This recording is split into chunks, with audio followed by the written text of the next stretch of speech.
I stood in the middle of my father's funeral, surrounded by people who had known me my entire life, while my own family screamed that I was nothing more than a pathetic beggar looking for money. My older brother pointed toward the church doors and told me to get out before security dragged me away.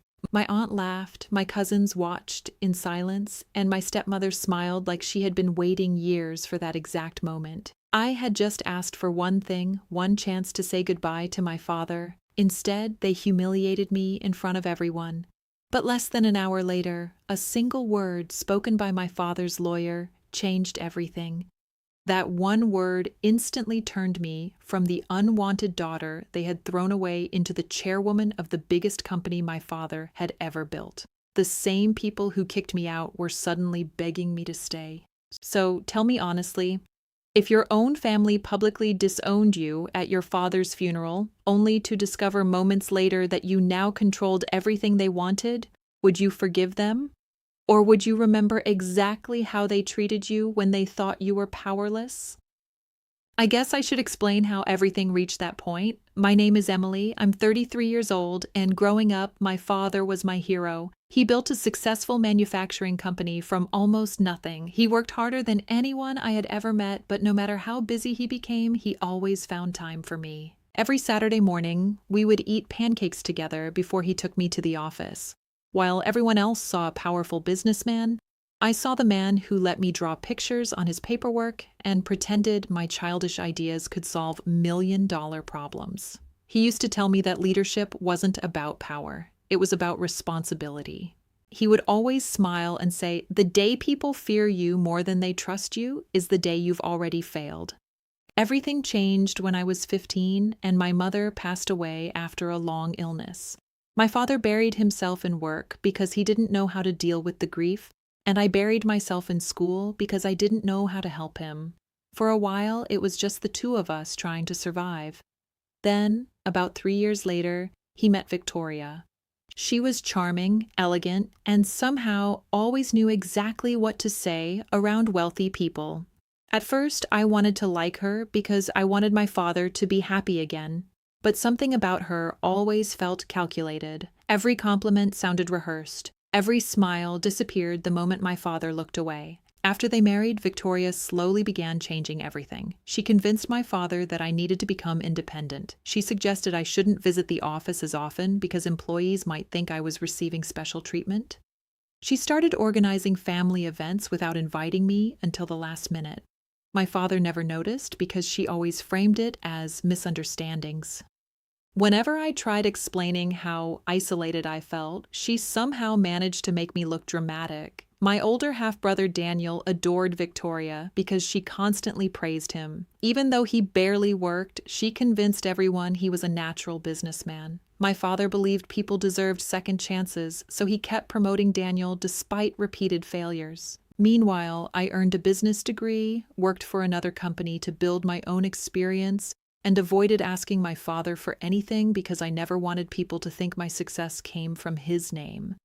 5 years before the funeral, my father invited me to lunch. He seemed unusually serious. He admitted the company was struggling because too many executives cared about appearances instead of long-term stability. He asked if I would consider coming back to help modernize operations. I happily agreed, but Victoria immediately opposed the idea. She claimed family members working together would create conflict. Somehow, my father changed his mind within a week. Looking back, I realized she never wanted me anywhere near the business. Not long afterward, I accepted a position in another city. My father and I still talked regularly, but Victoria gradually controlled access to him. Calls became shorter. Visits became rarer. She always had excuses. He was traveling. He was busy. He wasn't feeling well. Whenever I managed to speak with him privately, he sounded exhausted, but he always insisted everything was fine. Then came the phone call that shattered everything. My father had suffered a sudden heart attack. By the time I reached the hospital, he was already gone. I remember standing outside his room, staring at the closed door because I couldn't force myself to walk inside. I kept thinking our last conversation had been about something completely ordinary. He had reminded me not to work too hard. I told him I'd visit next month. Neither of us knew there wouldn't be another chance. The funeral arrangements happened incredibly fast. Victoria took complete control. She barely answered my calls and only sent me the address and time through a short message. When I arrived, nobody greeted me. My cousins whispered while looking in my direction. Daniel acted as though I didn't exist. Even the seating arrangement placed me near the back, away from immediate family. I ignored it because none of that mattered. I was there for my father. After the ceremony ended, people gathered outside. I walked toward the casket one last time, hoping for a quiet moment to say goodbye. Before I could reach it, Victoria stepped directly in front of me. She looked me up and down with complete disgust. "You've done enough," she said quietly. I frowned. "I just want a minute alone with Dad." "He wasn't your personal bank account?" I stared at her, confused. Daniel suddenly walked over. "You heard her. I only want to say goodbye." He laughed loudly enough for nearby guests to hear. "Stop pretending. Everyone knows why you're here." People started turning toward us.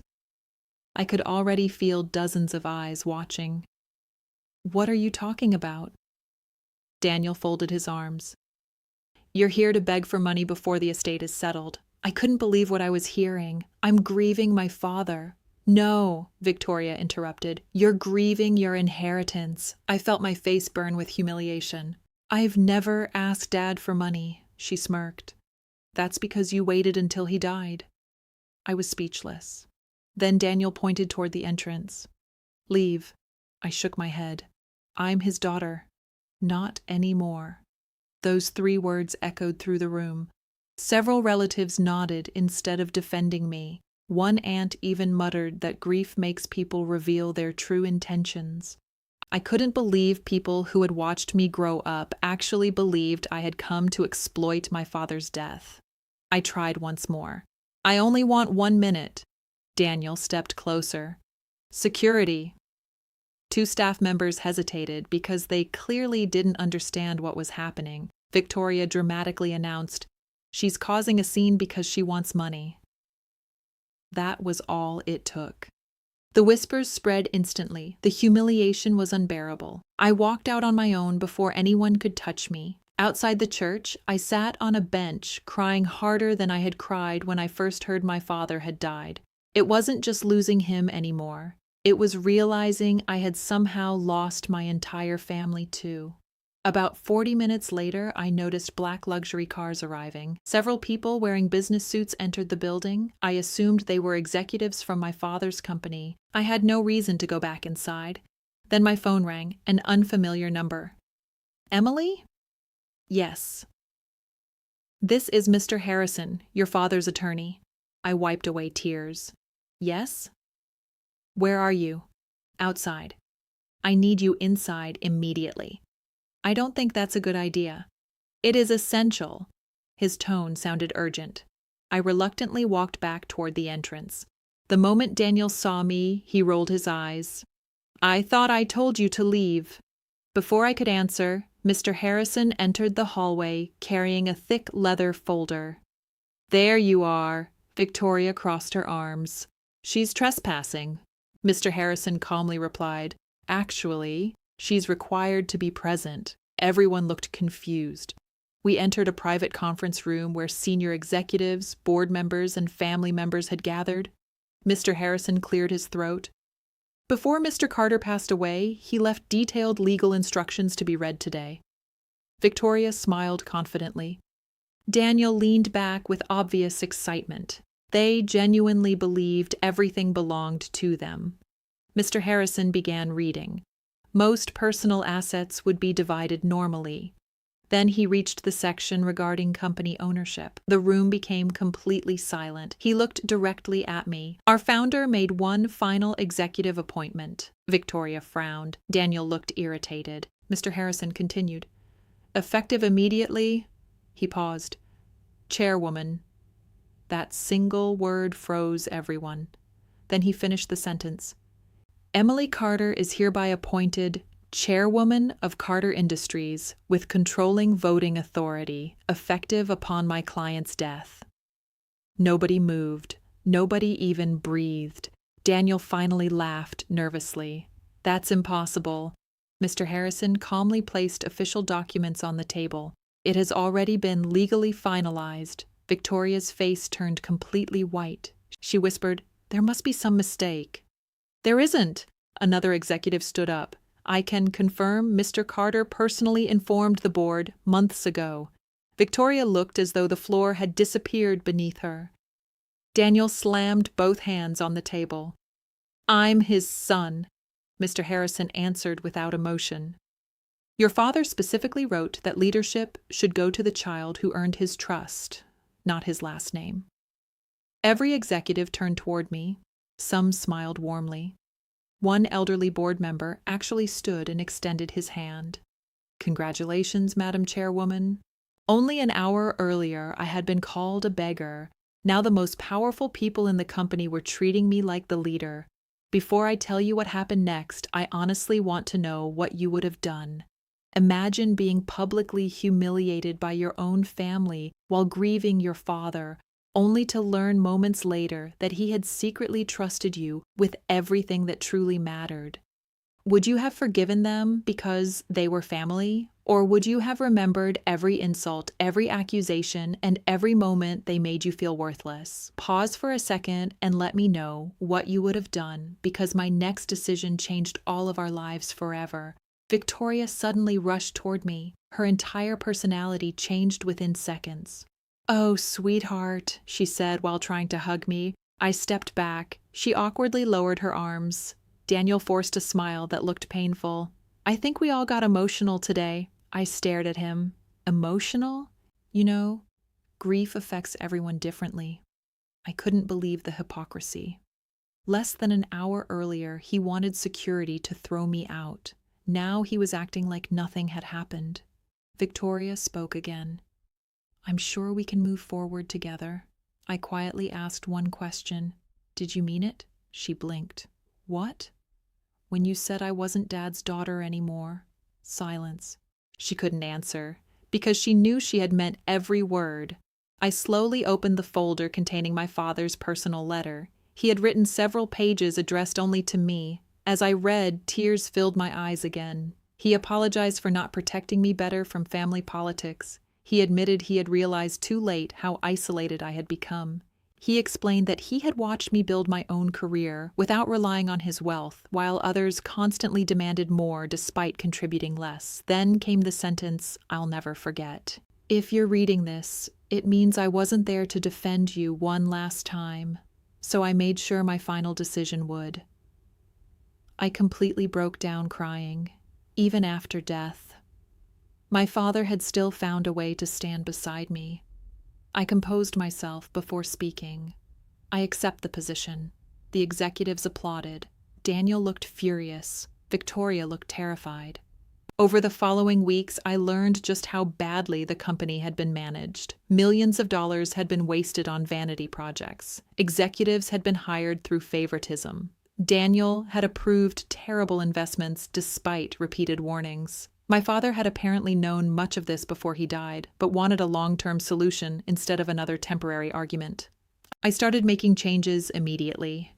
Independent audits, financial transparency, performance reviews for everyone, no exceptions.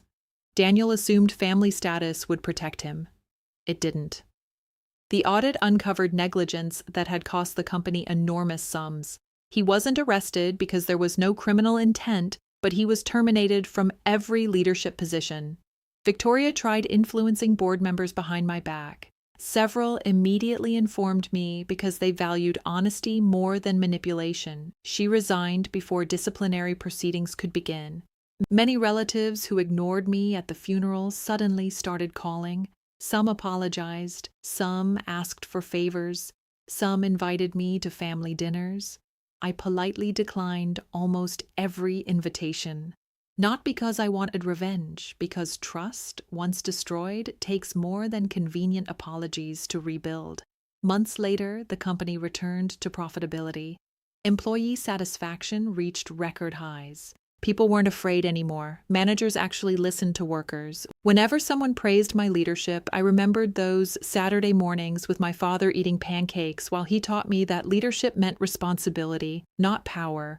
One evening, I visited his grave alone. This time, nobody stopped me. Nobody accused me of begging. Nobody questioned whether I belonged. I placed fresh flowers beside his headstone and quietly thanked him. Not for making me chairwoman, but for believing in me even when almost everyone else had stopped. His final gift wasn't money. It was proof that character eventually speaks louder than lies. Looking back now, I realize something important. The people who truly love you never need power to respect you, and the people who only respect power were never really on your side to begin with. Losing my father was the greatest heartbreak of my life, but his final act taught me that integrity always outlives manipulation. Sometimes justice doesn't arrive when you expect it, but when it finally does, it has a way of exposing everyone's true character. If you are on my side, make sure to like this video, subscribe for more stories like this, and share your final thoughts on this whole mess in the comments section. I read as many comments as I can, and I genuinely love to know whether you think I made the right decision. Thank you so much for listening to my story. Take care of yourselves, and I'll see you all in the next story.